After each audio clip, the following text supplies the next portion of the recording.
जय लक्ष्मी नारायण। नमस्कार दोस्तों, आप सभी का हमारे भक्ति एंड फन वीडियोस चैनल में स्वागत है। आज मैं आप लोग को अधिक मास की अमावस्या पे विष्णु जी की कहानी सुनाने जा रही हूँ। विष्णु जी और गरीब लड़की की शादी। रामा भगवान विष्णु का भक्त था। वह एक लक्ष्मी नारायण जी के मंदिर में पुजारी था। भगवान विष्णु की भक्ति में वह घर जाना भी भूल जाता था। दिन रात भगवान की भक्ति में लगा रहने के कारण घर में उसकी माँ जानकी और बहन पूजा बहुत परेशान रहते थे।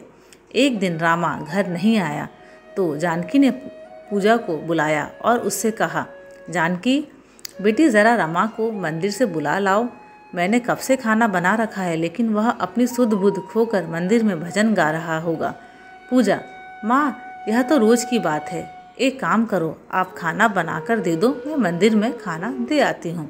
जानकी, नहीं बेटी, अगर तूने उसे वहाँ खाना पहुँचा दिया तो वह घर भी नहीं आएगा।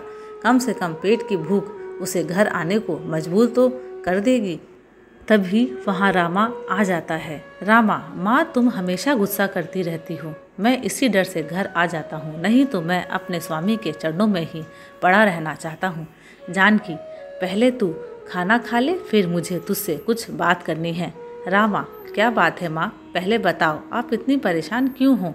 जानकी, बेटा तेरे पिता होते तो मुझे चिंता नहीं थी, लेकिन अब पूजा का विवाह करना है और जो कुछ तू मंदिर से लाता है उसमें से तो खाना पीना ही बड़ी मुश्किल से हो पाता है। रामा, माँ तुम बेकार चिंता करती हो, मेरे भगवान विष्णु अपने आप सब इंतज़ाम कर देंगे, समय आने पर सब ठीक हो जाएगा। जानकी, बेटा तू बहुत सीधा है, तुझे नहीं पता लड़का मिलना और विवाह करना कितना बड़ा काम है। रामा, माँ मैं सब जानता हूँ और इंतज़ाम भी हो जाएगा, अब तुम मुझे जल्दी से खाना दो, मुझे मंदिर जाना है, शयन आरती का समय होने वाला है। रामा खाना खाकर मंदिर चला जाता है। इसी तरह कुछ दिन बीत जाते हैं। एक दिन मंदिर में एक सेठ जी अपनी बेटी के साथ आए। रामा ने उनकी पूजा संपन्न कराई। तभी उसके बाद उसने सेठ जी और उनकी लड़की को प्रसाद दिया। सेठ जी की लड़की ने प्रसाद फेंक दिया। रामा, सेठ जी आपकी लड़की ने भगवान का प्रसाद क्यों फेंक दिया? सेठ, बेटा इसे माफ़ कर दो, यह भगवान को बहुत मानती थी, दिन रात उसकी पूजा करती थी, पर अभी 2 साल पहले इसका भाई बीमारी से मर गया। रामा, सेठ जी आप इसे हर दिन मंदिर लाया कीजिए, भगवान विष्णु की कृपा से यह ठीक हो जाएगी।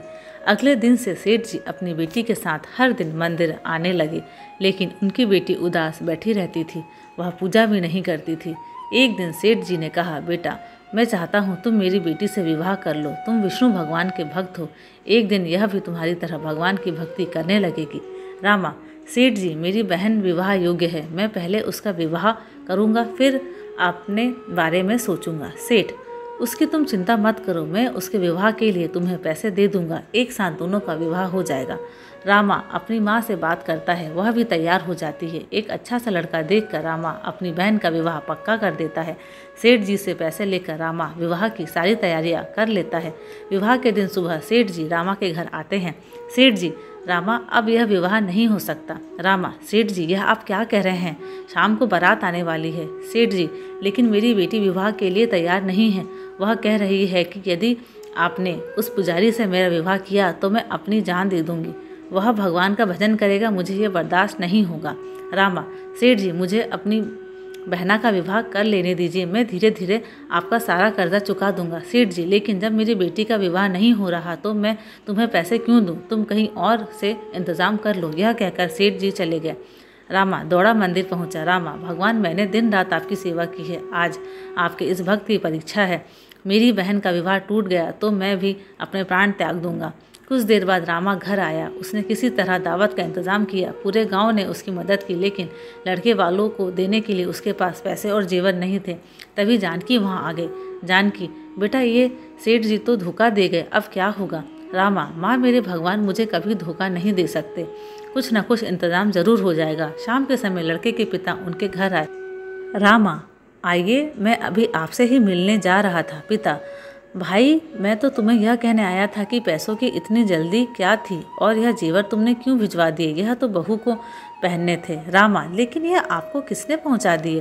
पिता, पता नहीं, एक सज्जन आए थे, उन्होंने कहा रामा ने यह सामान भेजा है, वह देकर चले गए। जब मैंने देखा तो इसमें रुपए और जेवर थे। मैं यह जेवर वापस लाया, तुम अपनी बहन को पहना सको। यह सुनकर रामा रोने लगा। रामा, मेरे प्रभु स्वयं मेरी बहन के विवाह में पहुंच गए, यह सब उनकी ही माया है। यह कहकर वह रोने लगा। रामा ने धूमधाम से अपनी बहन का विवाह किया। बहन के विदा होने से पहले सेठ जी वहां आए और उन्होंने कहा, सेठ जी, बेटा मुझे माफ़ कर दो, मैं अपनी बेटी के कारण स्वार्थी हो गया था, लेकिन जब मेरी बेटी ने तुम्हारी रुपए और जेवर वाली बात सुनी तो वह भगवान में विश्वास करने लगी। मैं चाहता हूँ इसी मंडप में तुम्हारा भी विवाह हो जाए। जानकी, बेटा इनकी बात मान ले, ये भी एक लड़की के पिता हैं, इनकी परेशानी मैं समझ सकती हूँ। भगवान विष्णु की कृपा से वहीं रामा का विवाह भी संपन्न हो गया। धन्यवाद। अगर आप सभी को मेरे वीडियोस पसंद आते हैं तो प्लीज़ लाइक, शेयर और सब्सक्राइब ज़रूर करें।